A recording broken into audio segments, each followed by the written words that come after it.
Fala galerinha, tudo bem com vocês? A aula de hoje falaremos sobre o reino Monera. Aqui começamos o primeiro dos 5 reinos que vamos estudar no decorrer desse ano.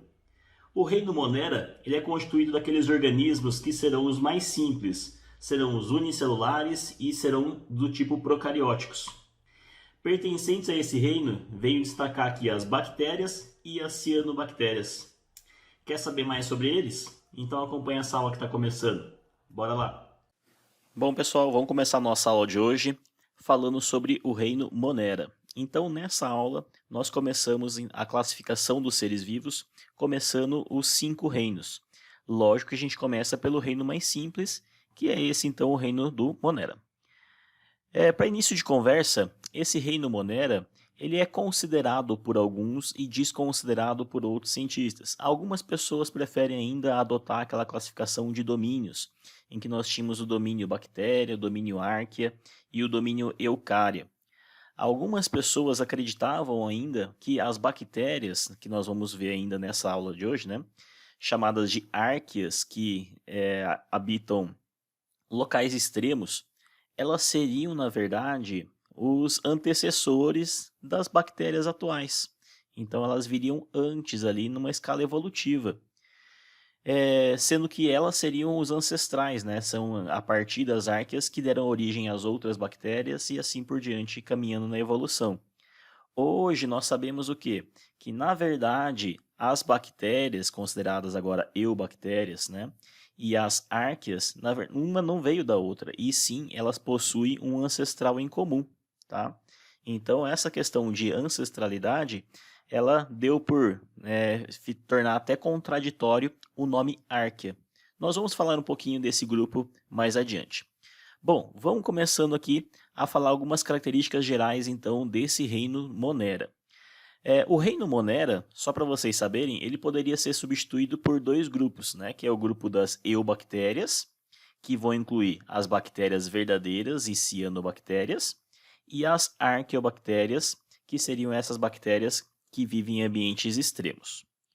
Bom, vamos começar a caracterizar geral, né? Umas características gerais dos seres vivos pertencentes a esse reino Monera.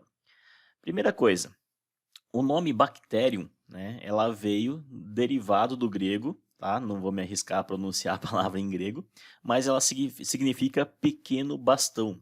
Isso porque as primeiras células bacterianas observadas, elas eram nesse formato de bacilos, de bastõezinhos, tá? Então, deram-se o nome de pequenos bastões justamente por causa do formato das primeiras células bacterianas observadas, tá? Todos, né, pertencentes a esse reino, eles serão unicelulares e eles serão procariontes. Portanto, aqui, eles não vão constituir tecidos, né, eles não vão ficar formando grupos, formando tecidos, formando órgãos, todos eles serão unicelulares.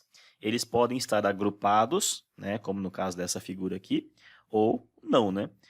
Mas eles serão sempre unicelulares.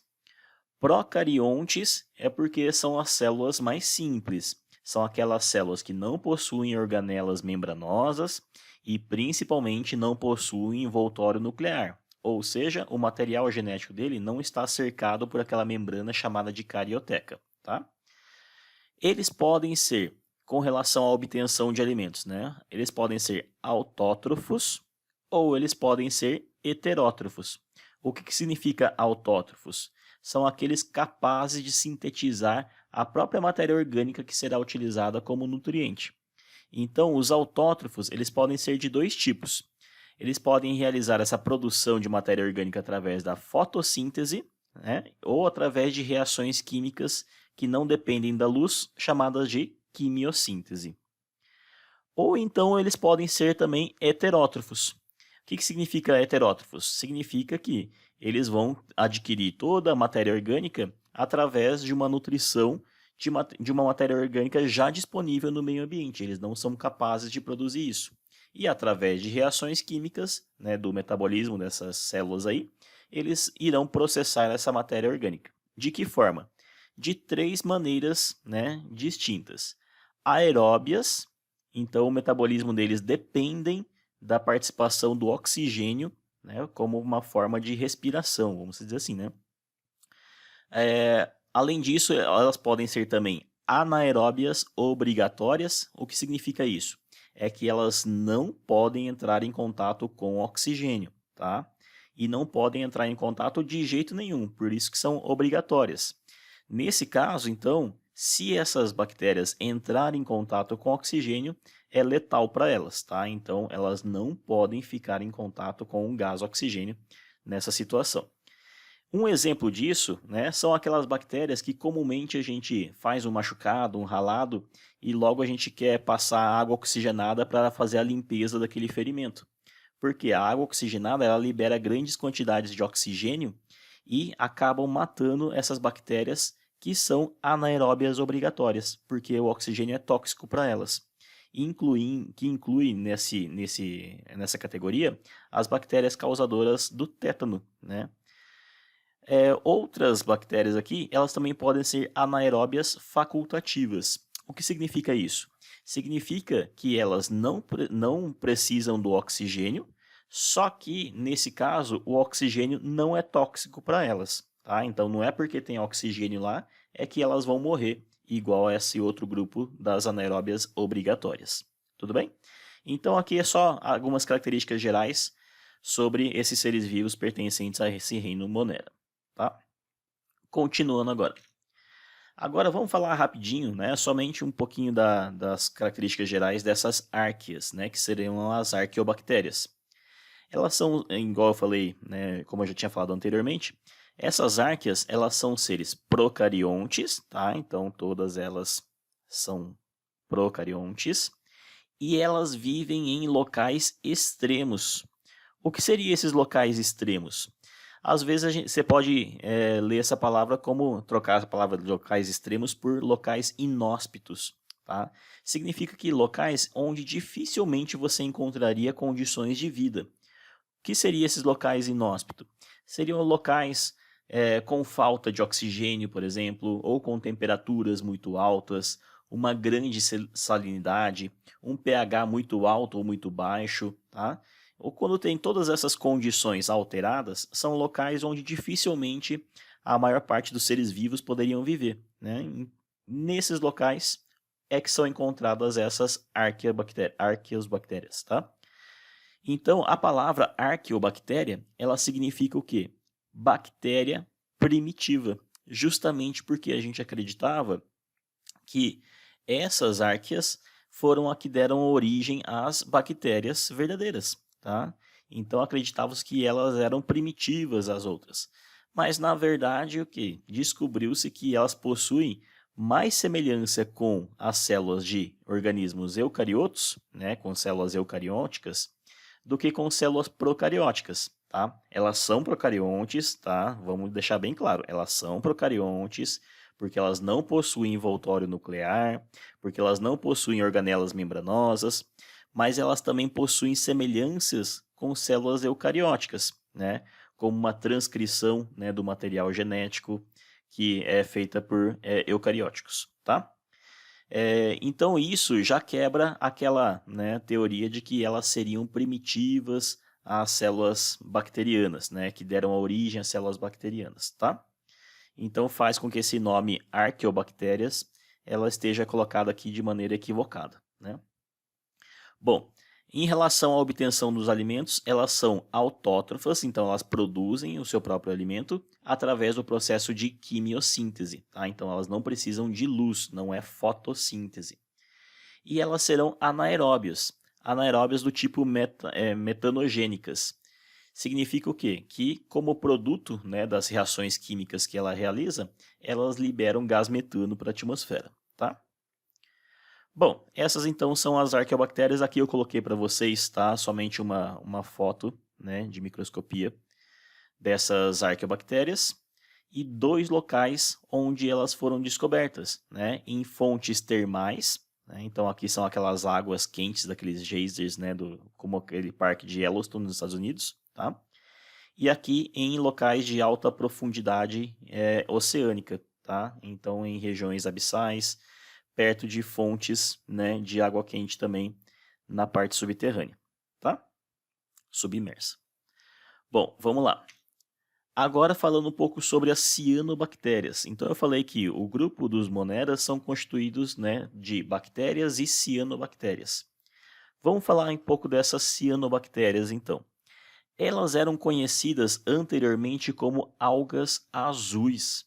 Tá? Esse nome não é mais utilizado, ele caiu em desuso já. Porque realmente elas eram consideradas algas, não estavam classificadas dentro do grupo das bactérias. Né? Então eram consideradas algas, e as algas, inclusive, elas estavam antes classificadas como dentro do grupo dos vegetais, tá? Das plantas. Então depois houve toda uma reclassificação e esses organismos então vieram parar no reino Monera, tá? Por que eles vieram parar no reino Monera? Porque eles são procariontes, tá? Eles também serão unicelulares. Ah, mas aqui parece que são várias célulazinhas aqui. Realmente, são várias células, mas nós consideramos unicelulares porque elas não formam um tecido verdadeiro. Tá? Então, elas são unicelulares quando, no máximo, algumas pessoas consideram multicelulares. Tá? Elas serão autótrofas, ou seja, elas produzem o seu próprio alimento através de um processo de fotossíntese. Tá? Elas são verdinhas aqui, ó, né? É porque elas possuem cloroplastos, né? Embora elas tenham o nome de algas azuis, né? E ciano, né? Também quer dizer uma coloração azulada, né? Uma tonalidade de cor. Mas elas possuem um pigmento que é a clorofila, tá? E essa clorofila é a que dá essa coloração esverdeada para elas. Essa clorofila, diferente dos vegetais, elas não estão inseridas dentro de organelas chamadas de cloroplastos. Essa clorofila de cianobactérias, elas estão soltas, disperso no citoplasma dessas células procarióticas, tá? Então isso diferencia um pouquinho. No próximo slide eu vou falar uma outra curiosidade para vocês entenderem um pouquinho dessa relação entre, né, essas cianobactérias e os vegetais, né, os cloroplastos e os vegetais. Tá? Bom, eles vivem em ambiente aquático ou então terrestre úmido, tá? E eles podem se proliferar descontroladamente quando o meio ambiente ele tem muita matéria orgânica. Então, aqui eu coloquei até uma foto para ilustrar para vocês, ó, que é um riozinho que na saída aqui, ó, tem uma saída de esgoto, né? Então aqui é um cano de esgoto levando bastante matéria orgânica para esse rio. E olha essa água aqui, ó, toda esverdeada, tá? Toda essa água esverdeada aqui, ó, essa camada de cima, são algas, né, do tipo cianobactérias que começaram a se proliferar descontroladamente justamente por conta do excesso de matéria orgânica presente nesse local, tá? E isso traz consequências graves. Uma consequência é um processo que a gente chama de eutrofização. O que é eutrofização? É quando tem muita matéria orgânica nesse rio e esse rio ele começa a produzir muito dessas algas descontroladamente. E aí tem toda uma alteração que leva à diminuição do oxigênio disponível ali, né, na água. Tá? E isso acaba causando muitas vezes a morte dos organismos aquáticos que estão ali. Então, esse ambiente, né, eutrofizado é um ambiente descontrolado, né, desequilibrado. E isso pode causar consequências graves para todo o ecossistema presente ali. Tá? Além disso, essas algas, quando elas crescem descontroladamente, elas produzem toxinas. E essas toxinas, né, inclusive podem matar também os seres vivos aquáticos ali da região e trazendo até mesmo consequências graves para os seres humanos que dependem dessa alimentação, tá? Bom, eles são responsáveis também pela produção do oxigênio atmosférico, tá? Então elas, como realizam fotossíntese, elas produzem o oxigênio que é liberado para a atmosfera, tá? Ele não é liberado para a água, tá? Ele é liberado para a atmosfera. Bom, gente, agora aqui a gente vai falar um pouquinho sobre a constituição, a estrutura dessas cianobactérias. Elas são organismos bem simples, tá?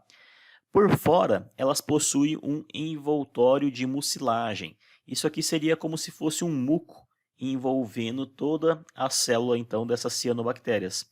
Ela está representada por esse cor-de-rosa bem clarinho, tá? Então, isso seria uma capa protetora para elas.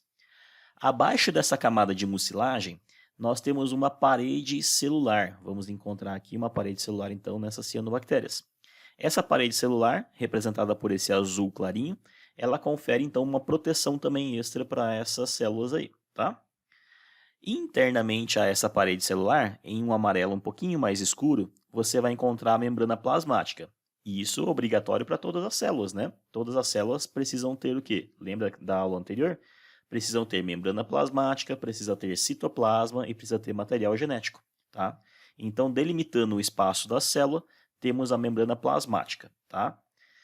Bom, internamente nesse amarelo um pouquinho mais claro, né, é o citoplasma. O citoplasma também é obrigatório para as células, tá? É um meio constituído por maior parte de água, tá? Que são o local onde as reações metabólicas são realizadas. E a outra coisa que falta, né, para completar a obrigatoriedade de uma célula é o material genético, representado por esse vermelhinho bem no centro, então, dessa célula. Nós chamamos esse material genético de nucleoide. Por que não núcleo? Porque o núcleo seria quando o material genético está envolvido pela carioteca, e isso em eucariontes. Como aqui nós estamos falando de uma célula que é um procarionte, então ela não tem um envoltório nuclear. Então nós não chamamos de núcleo, nós chamamos de nucleoide, tá? Bom, além disso, cabe destacar aqui uma outra organela que é não membranosa, né? Formada por RNA, que são os ribossomos. Os ribossomos são essas bolinhas amarelas. Elas são organelas responsáveis pela síntese de proteínas. São elas que vão fazer a leitura do material genético e a produção de proteínas, então, a partir dessa leitura, tá? Aí, aqui em verde, estão mostrando para nós algumas dobras, né, chamadas de membranas fotossintéticas, tá? Isso daqui, essas dobras, elas se assemelham muito às dobras que nós encontramos em cloroplastos, tá? Então, se a gente pega uma célula vegetal, por exemplo, encontramos, ó, organelas chamadas de cloroplastos. Se vocês lembrarem disso, os cloroplastos, eles são organelas que armazenam dentro dela a clorofila. Portanto, são essas organelas responsáveis pela fotossíntese em células vegetais. E olha só que curioso, esses cloroplastos, eles também possuem material genético, tá? Assim como também as mitocôndrias, ó, mitocôndria, que nós, né, em nós animais, ela serve também para fazer a respiração, em vegetais também, né? Mas elas servem para fazer a respiração celular. Então elas também têm dobras aqui, ó, de membrana e também possuem material genético próprio dentro dela. Então, tanto cloroplastos quanto mitocôndrias, ela tem uma constituição celular bem semelhante a essas células procarióticas aqui, de cianobactérias e de bactérias, tá? E isso dá uma luz para a gente sobre a origem dessas organelas, tanto de mitocôndrias quanto de cloroplastos. A de cloroplastos é muito provável que essas próprias cianobactérias elas foram, né, as que deram origem a esses cloroplastos. Então, uma célula ela fez, né, englobou essas cianobactérias e essas cianobactérias começaram a viver dentro dessas células em um processo chamado de simbiose mutualística.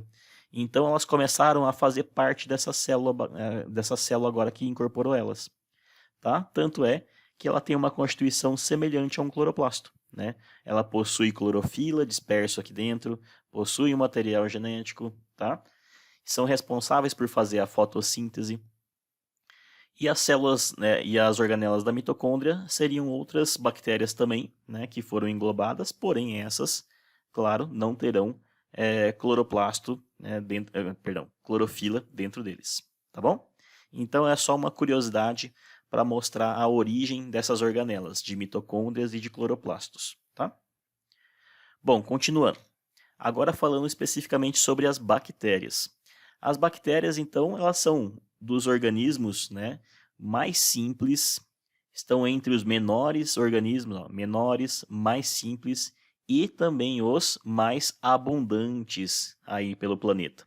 Nós encontramos bactérias praticamente em todos os ambientes, até mesmo em ambientes, né, que a gente nem imaginava encontrar bactérias, né, como enterrado a centenas de metros aí abaixo do solo congelado dos polos, tá? Em fontes termais, em poços de petróleo, tá? Enfim, nesses locais, até esses locais que a gente considerava que era impossível ter, né, seres vivos ali, foram encontrados tipos de bactérias. Então elas estão espalhadas pelo mundo inteiro. E essas bactérias, elas podem ser classificadas. E elas têm dois tipos de classificação. Uma mais simples, né, que é de acordo com o formato, né, das células bacterianas, e o outro de acordo com uma coloração que a parede celular dessas células bacterianas elas adquirem. Tá? A gente vai falar sobre essa classificação, né, de parede celular logo logo. Bom, antes de falar da classificação, vamos falar um pouquinho da estrutura da célula bacteriana. Tá? Então, eu já tinha falado para vocês que essas células bacterianas elas são procarióticas. Então, é chover no molhado eu ficar explicando todo aquele processo de células, características de células procarióticas, sem envoltório nuclear, sem organelas membranosas, etc. e tal, tá? Vamos falar então de algumas características aqui dessas células bacterianas, né? Que são a presença de uma parede celular. Então, por fora dessa célula ainda, nós temos uma parede celular que reveste toda essa célula bacteriana, servindo como uma proteção extra, tá? E ela tem também uma região por fora que ela pode apresentar estruturas como fímbrias, que servem como reconhecimento e ligação entre células bacterianas, e estruturas para locomoção, como por exemplo flagelo ou então cílios, tá? E aí, como é uma célula, elas possuem o quê? Membrana plasmática, DNA, né, em forma de nucleóide, e citoplasma, que eu acho que não está escrito aqui, não está. Mas temos o citoplasma, que é essa parte rosa mais clarinho que está aqui, ó, tá? Escreve aqui, ó, citoplasma. Tá? Então eu queria que vocês tivessem aí em mente que, cercando essa célula procariótica, ela possui ainda uma camada de parede celular, uma cápsula, e pode possuir fímbrias e flagelos, tá? Ou cílios, ou estruturas de locomoção qualquer. Bom, continuando agora. Agora dessa classificação mais simples que eu falei para vocês. Elas podem ser classificadas de acordo com o formato. E quanto ao formato, basicamente nós temos 4 tipos aí de formas. Nós temos aqui, ó, os bacilos, tá? Que tem formato de bastões, aqui, ó. Eles são compridinhos. Um exemplo de bacilos, né, são os lactobacilos, que a gente tá cansado de ouvir aí em propagandas de leite fermentado, né? Fala assim, com presença de lactobacilos vivos para regular a sua flora intestinal, tá? Então são esses, né, bacilos, são esse formatinho de bastão compridinho. Nós temos aqui os cocos, tá? Não é coco e nem cocôs, são cocos, tá? Eles possuem formas esféricas. Um exemplo disso são os estafilococos áureos, grande responsável aí pelas infecções hospitalares, tá? Muito grave, inclusive essa contaminação com estafilococos. Muitas mortes por infecção hospitalar são por causa dele, tá? E esses cocos, então, ó, tem o formato redondinho aqui, ó, tá? Esses cocos ainda, eles podem formar formas agregadas, né? Então, eles podem reunir em mais de uma célulazinha ali. Eles podem formar, né? Aqui, ó, tá um coco simples, né? Isolado. Eles podem formar duplinhas, formando os diplococos, tá? E se esses diplococos estiverem envolvidos por uma cápsula em volta, né? Nós chamamos eles de pneumococo, tá? Ou diplococo encapsulado. Quando eles formam um formato de cacho de uva, chamamos eles de estafilococos, tá? Quando eles estão enfileiradinhos, né, ligados aí numa filinha indiana, são os streptococos. Formando formas, né, de cubo aqui, né? Chamamos eles de sarcina. E quando eles se ligam em 4, de 4 em 4, chamamos de tétrada, tá? Então, existem aí diversas, eles podem formar agregados, né? Formando diferentes configurações. Bom, continuando. Temos aqui os espirillococos, que eles formam uma espiral, tá? Eles ficam aí todo dobradinho em forma de uma espiral. Um exemplo disso são as leptospira, né? Causadores da leptospirose, E temos os vibriões, tá? Os vibriões, eles possuem esse formatinho curvo de uma vírgula, tá? Então, um exemplo desses vibriões é o vibrião coleri. Vibrião coleri responsável pela cólera, tá? Uma doença aí, gastrointestinal que pode, inclusive, levar à morte aí de pessoas, tá? Bom, continuando agora. Então, esse sistema de classificação é de acordo com o formato que eles possuem, tá? Bem simplesinho desse jeito. Agora, temos um outro sistema de classificação que eu falei para vocês que era de acordo com a parede celular, né? Chamada de gram-positiva e gram-negativa. Antes de começar a falar sobre, né, as gram-positivas e gram-negativas, eu coloquei esse slide aqui, ó, só para mostrar para vocês o porquê e de onde veio esses gram-positiva e gram-negativa.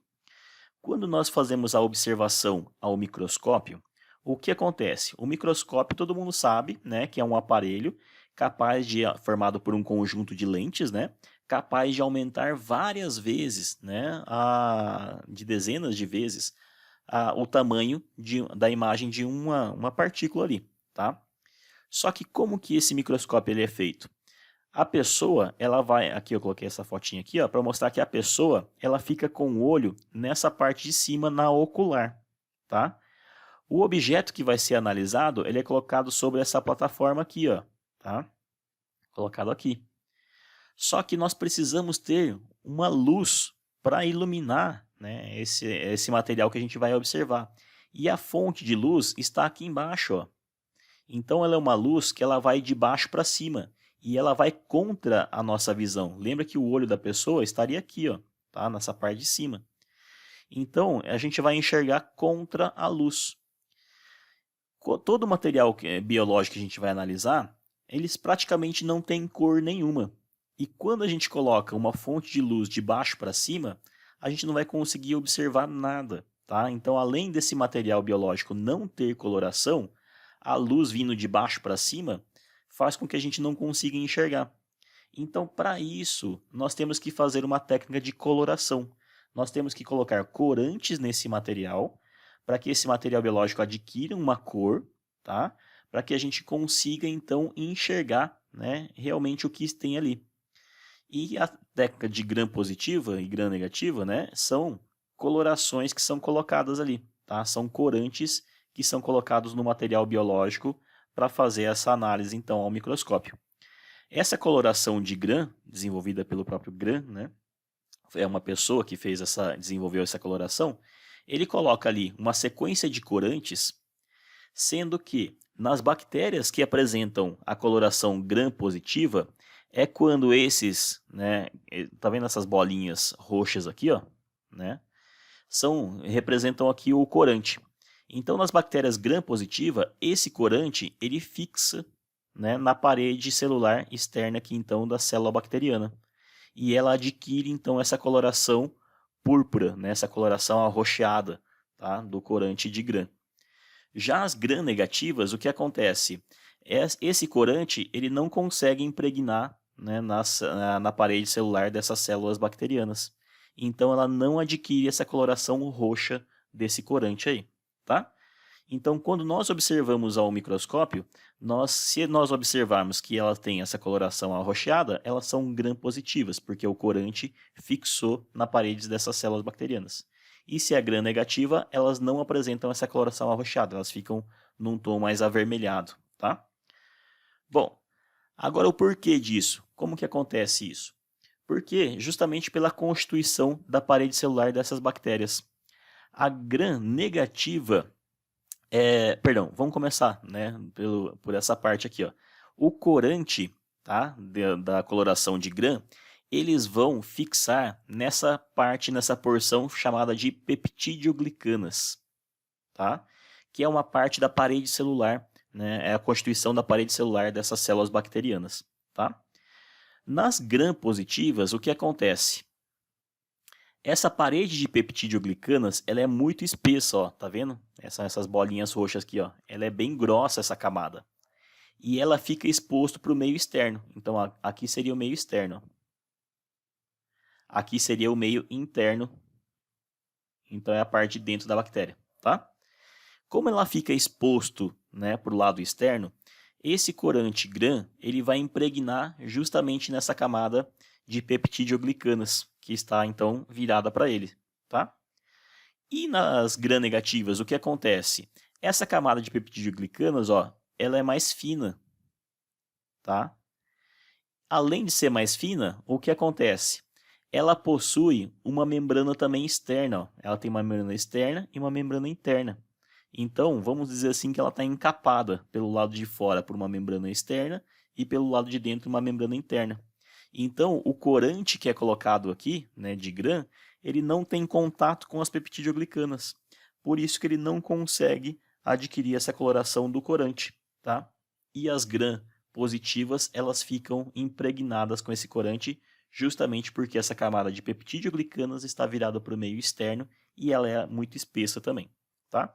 Então aqui eu coloquei uma foto para vocês de lâminas de bactérias gram-negativas, para vocês verem como que ela fica, e de bactérias gram-positivas, para ver a coloração que elas ficam. Tá? Essa coloração violeta, azulada, é devido à impregnação do corante GRAN nessa parede de peptidoglicanas. E essa coloração avermelhada significa que elas não conseguiram adquirir essa coloração do corante GRAN, porque a peptidoglicana dela está interna entre duas membranas, tá? Cercado entre duas membranas. Tudo bem? Uma outra característica, né, que eu posso citar aqui dessa importância dessa presença de gram-positivas e gram-negativas é que, de forma geral, tá? De forma geral, as gram-negativas elas são bactérias que elas são mais agressivas. A gente chama de maior poder de virulência, né? Então elas são bactérias mais nocivas, vamos dizer assim. E justamente essas bactérias, elas são também menos suscetíveis a antibióticos. Vocês sabem que os antibióticos são a medicação utilizada para se combater infecções bacterianas, tá? E essas gram-negativas, então, elas estão menos sujeitas à ação desses antibióticos, justamente por ela ter essa proteção de outra membrana externa aqui, tá? Muitos antibióticos, elas atuam destruindo essa parede de peptidoglicanas, tá? Então, como essa aqui, ela está escondida, né, entre duas membranas, elas acabam sendo menos suscetíveis, tá bom? Aqui eu coloquei só uma outra desenho para ilustrar essa situação, ó. Essa parte marronzinha aqui, ó, da célula, né? Ela é a parede de peptidoglicanas, tá? Então, olha como na célula gram-positiva, ela é bem espessa, ó, a grossura dela, e ela está exposta aqui para o meio externo. Então, o corante de gram, ele fica todo impregnado externamente nessa parede de peptidoglicanas, tá? Já na parede de bactérias gram-negativas, o que acontece, ó? Ela tem uma membrana externa, uma membrana interna, e a parede de peptidoglicanas ela é mais fina e está bem no meio aqui, ó, num sanduichinho, tá? Então ela fica escondida, por isso que os corantes eles não conseguem impregnar nessa célula bacteriana, tá? Ok? Bom, continuando então. Vamos falar rapidamente sobre o processo de reprodução dessas células bacterianas então, tá? Existem diferentes formas dessas células se reproduzirem. De forma geral, tá? A maior parte das células bacterianas, elas se reproduzem de maneira assexuada, tá? Portanto, as células, vamos chamar de células filhas, entre aspas, aí, né? Resultantes, então, desse processo de reprodução, elas não vão ter variabilidade genética. Então, ó, sem variabilidade genética, tá? Então, praticamente, as células filhas, resultantes desse processo de reprodução, serão clones das células mães, tá? A não ser que haja uma mutação nesse meio do caminho, tá? Mas desconsiderando a mutação, as células resultantes do processo de reprodução são clones umas das outras. Como é reprodução, então, assexuada, eu pondero dois tipos aqui, tá? O primeiro que é a bipartição, que é representado aqui pela primeira figura, ó. Então, uma célula, vamos chamar de célula mãe aqui, né? Essa célula aqui, a primeira, né, originária, ela vai duplicar o seu material genético. Então, agora ó, ela produz 2 nucleóides, tá? De um nucleóide, ela copia e produz 2 nucleóides. E aí ocorre a bipartição. Então, começa a haver a segmentação aqui, ó, resultando, então, em 2 novas células, tá? A partir de uma célula que deu origem a elas, tá bom? Então esse processo é um processo de bipartição. Essas células aqui em E são geneticamente idênticas a essa célula em A. E o processo de esporulação? Não é bem um processo reprodutivo, é mais um processo de resistência, né, da célula bacteriana, para suportar ambientes que não são favoráveis para ela. O que acontece nesse processo? Eu coloquei uma sequência de eventos aqui, ó, ilustrado nessa segunda figura, e ele começa com a separação de um nucleóide. Então, ó, o nucleóide original, ele começa a fazer uma cópia, tá? Então, ó, sofre um processo de cópia, de segmentação, e formou aqui um outro nucleóide. Aí o que começa a acontecer? Começa a crescer um septo, ó. Tá vendo? O septo, ele começa a crescer e ir para um lado para o outro, esmagando um pedacinho e compartimentalizando um nucleóide aqui. Tá vendo como ele isolou agora aqui, ó? Isolou esse nucleóide aqui no cantinho. Aí é importante para a formação do esporo o quê? Perder água, tá? Para quê? Para inibir todo o metabolismo dessa célula aqui. Então, quando ele perde água, ele deixa de ter o metabolismo e ele fica como uma estrutura de resistência, um esporo, tá? E esse esporo aqui, ó, ele vai ser liberado então dessa célula bacteriana, e se o ambiente estiver desfavorável, pode ser que essa célula bacteriana ela morra, só que o esporo, como ele está com essa camada de proteção que ela fez em volta, sem água lá no meio, então ela está com um material genético dormente. E ele resiste então às condições mais adversas do meio ambiente. Inclusive pode até mesmo suportar um processo de fervura, né? Então pode ser que tenha bactérias no local ali, que você esquenta a água, por exemplo, que está essas bactérias, ferve ela achando que ela, né, morreu, mas na verdade ela está na forma de esporos e ela pode resistir, tá? Então é muito complicado às vezes fazer a esterilização de materiais. Tanto é que materiais cirúrgicos, materiais de dentista, né, eles esterilizam num processo de autoclavagem, né? Eles colocam como se fosse numa panela de pressão, vamos simplificar fazendo essa comparação. Ele coloca uma temperatura muito alta, numa pressão muito alta, para conseguir matar até mesmo esses esporos, tá? Porque simplesmente passando álcool ou fervendo, esses esporos ainda poderiam permanecer, né, e se tornar ativos quando a condição ambiental fosse favorável, tá bom? Então esse processo de esporulação, ele ocorre somente quando o ambiente onde essa bactéria está começa a se tornar inadequado para ela. Então, para ela não morrer, ela cria uma estrutura de resistência, então, tá? Bom, e esse outro processo de reprodução, eu coloquei aqui, reprodução com variabilidade genética horizontal, tá? Ou seja, quando a gente fala que a reprodução é assexuada, a gente já tem em mente que a reprodução assexuada tem como característica a não participação de gametas, portanto, não tem variabilidade genética. Aqui, esse processo de reprodução continua não tendo a participação de gametas, porém, o resultado final serão células com variabilidade genética. Ah, professor, então é um processo de reprodução sexuada. Não podemos considerar sexuada. Tá? Por quê? Porque sexuada parte do princípio que terão troca de gametas. E aqui não tem gametas, tá bom? Mas, assim como uma reprodução sexuada, o final vai resultar em células com variabilidade genética. São 3 tipos aqui, ó: conjugação, transformação e transdução. Vamos explicar na forma de esquemas aqui, ó, tá? Esse primeiro esquema aqui, ó, mostra para a gente o processo de conjugação, tá? O que é o processo de conjugação? Nós temos uma bactéria aqui, ó, a bactéria 1 e a bactéria 2, tá?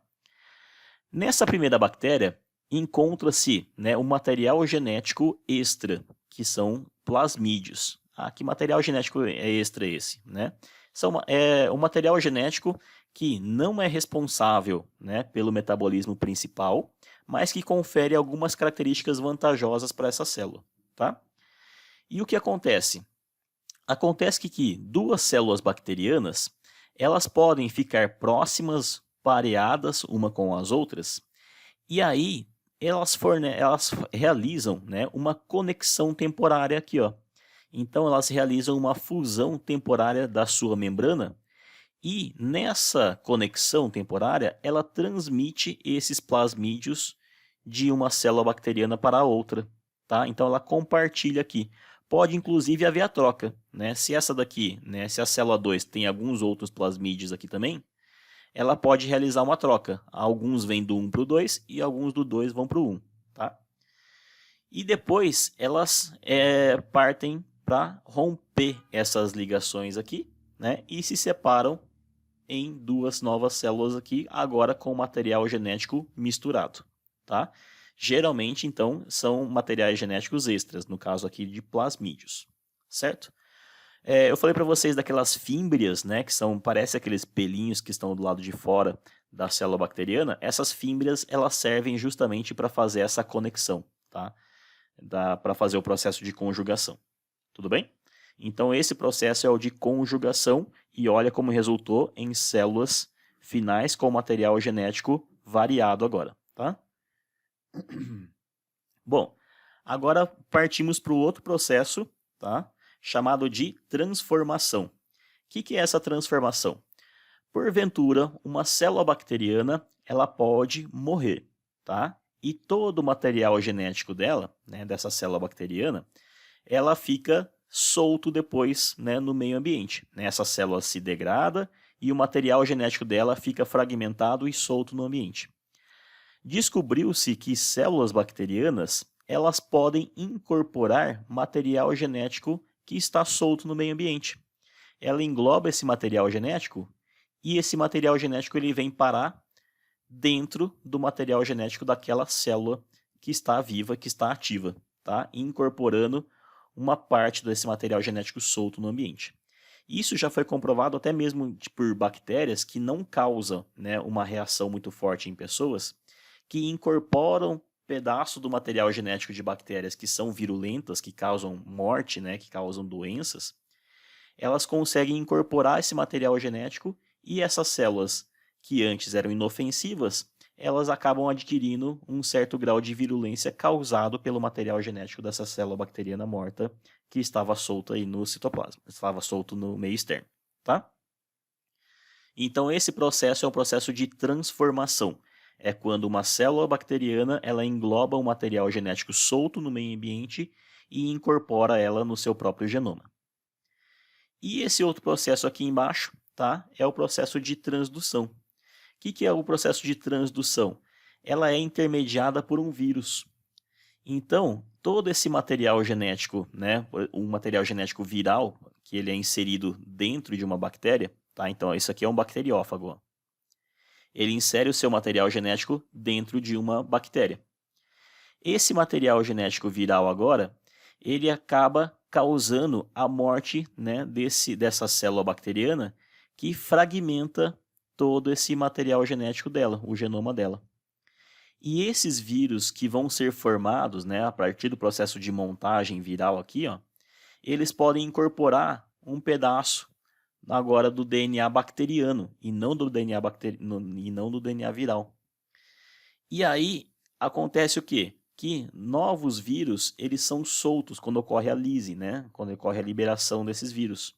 Alguns deles contendo DNA viral, outros deles contendo o quê? DNA bacteriano daquela célula que morreu.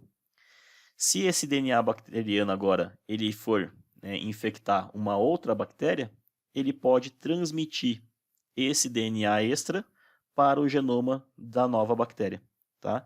Causando então o quê? Um aumento do número de genes aqui presente dentro dessa bactéria, tá? Então tendo variabilidade genética. Então, para resumir esse processo, né, o que nós temos? Nós temos o processo de conjugação, onde uma ligação temporária entre células bacterianas, elas trocam material genético extra. Nós temos o processo de transformação, onde uma célula bacteriana pode incorporar um DNA extra livre no meio externo. E nós temos o processo de transdução, onde um vírus pode carregar um material genético extra para dentro de uma célula bacteriana que é incorporada então no genoma. Tá bom? Esses três processos levam como resultado final células bacterianas com variabilidade genética. Tá bom? Para a gente ir caminhando para o final da aula, né, temos mais 3 tópicos só para trabalhar com vocês.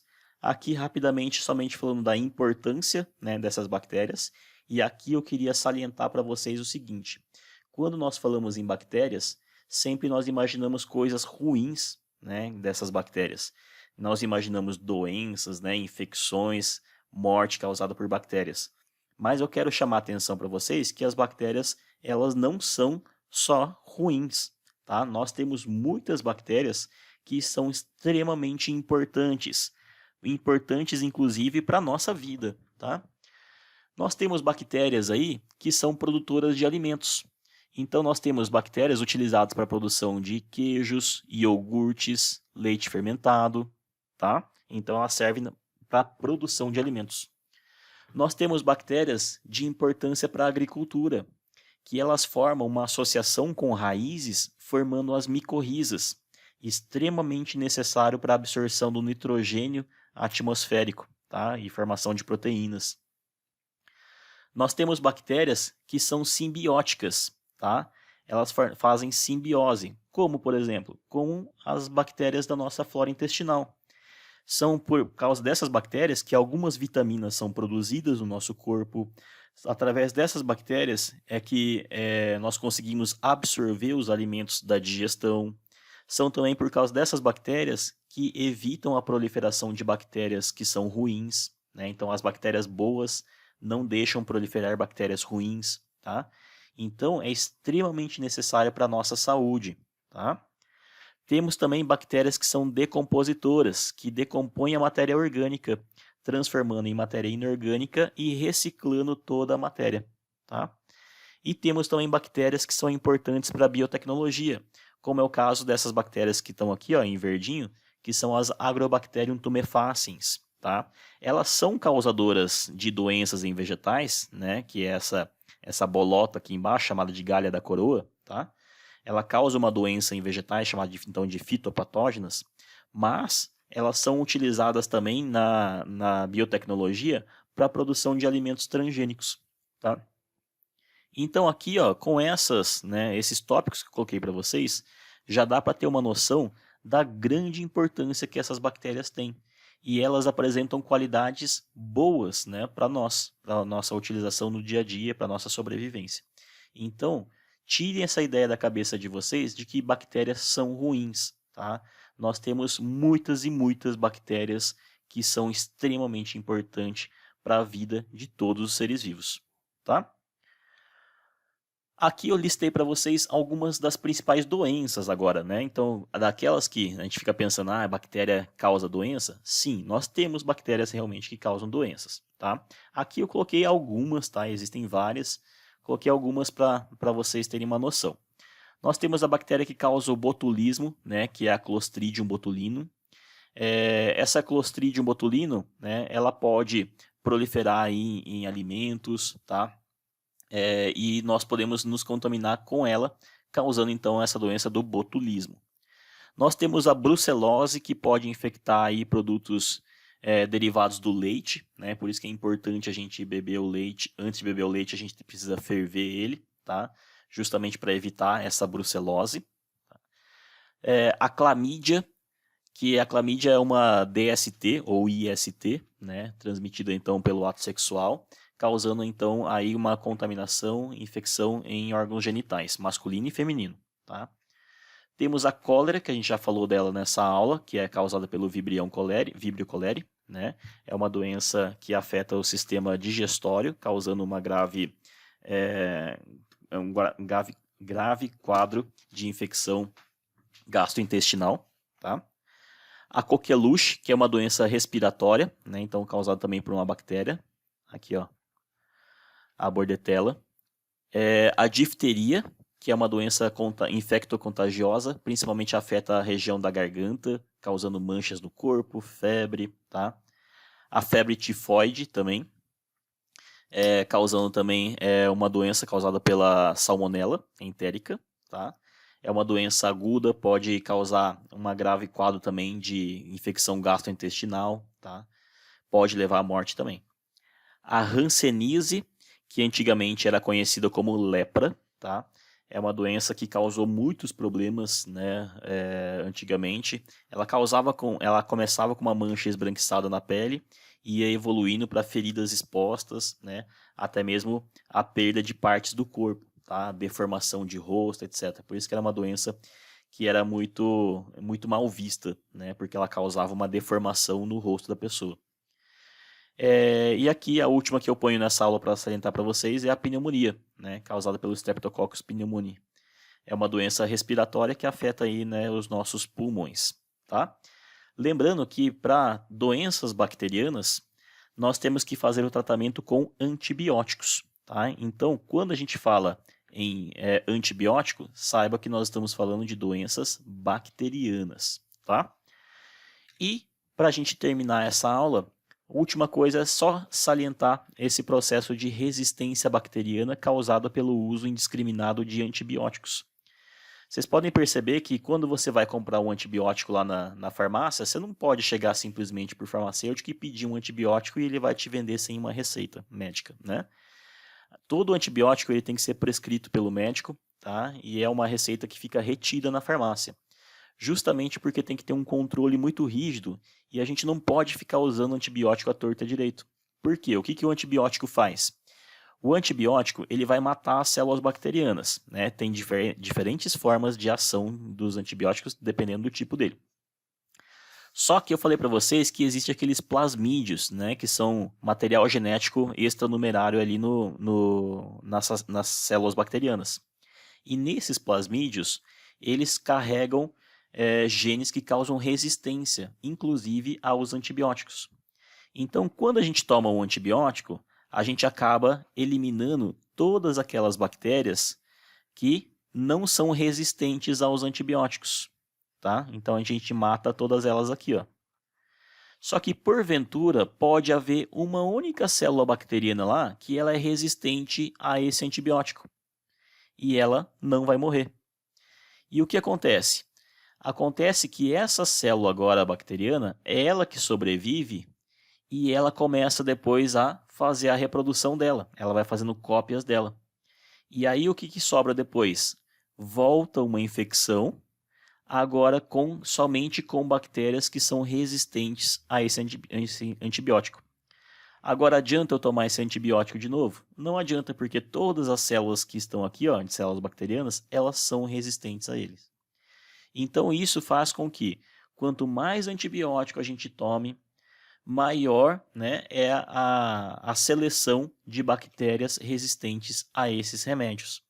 Então, quanto mais antibiótico a gente fica tomando, mais bactérias a gente seleciona que são resistentes a eles. E isso vai gerando a chamada de superbactérias, aquelas bactérias que praticamente nenhum antibiótico consegue matar elas, tá? Então, isso que o uso indiscriminado de antibióticos ele faz. Por isso que é tão importante haver um controle rígido, tanto para prescrever um antibiótico, quanto para a venda desse medicamento nas farmácias. Ok? Entendidos, minha gente? Então, essa foi a nossa aula sobre Reino Monera, enfatizando bastante sobre bactérias. Deixo essa figura aí no final. Pode ser um pouco forte a mensagem final aí, né? Geralmente eu gosto de terminar as aulas com um recado mais leve, mas é somente como uma forma de uma crítica construtiva, né? Apoiando sempre a educação, a cultura, os estudos e o aprendizado. Para vocês saberem principalmente que bactérias não são somente ruins.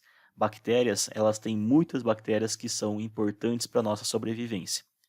Tá certo, minha gente? Forte abraço para todos, fiquem com Deus e até a próxima aula.